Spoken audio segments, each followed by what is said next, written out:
everyone, welcome to Tasty Dish by Sethu Palaniappan. இன்னைக்கு sweet பான் எப்படி செய்யறதுன்றத பார்க்கலாங்க. சிம்பிளா வீட்ல இருக்கிறத வச்சு செஞ்சு காமிக்க போறேன். வெற்றிலையில எப்பயுமே காம்பை வந்து கட் பண்ணி எடுத்துக்கணுங்க. இந்த காம்பை கட் பண்ணிக்க போறேன் நான்.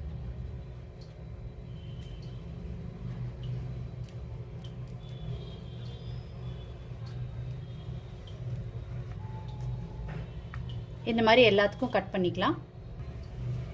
காம்பு கட் பண்ணதுக்கு அப்புறம் இதுல சுண்ணாம்பு தடவிக்கிறேங்க.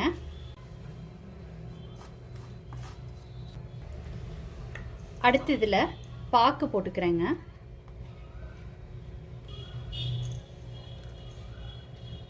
அடுத்து சோம்பு போட்டுக்கிறேன். எல்லாத்துலயும் கொஞ்சம் கொஞ்சம் போட்டுக்கோங்க, அப்பதான் ஃபோல்ட் பண்ண வரும் ஈஸியா. அடுத்து குல்கந்த் வச்சுக்கிறேங்க.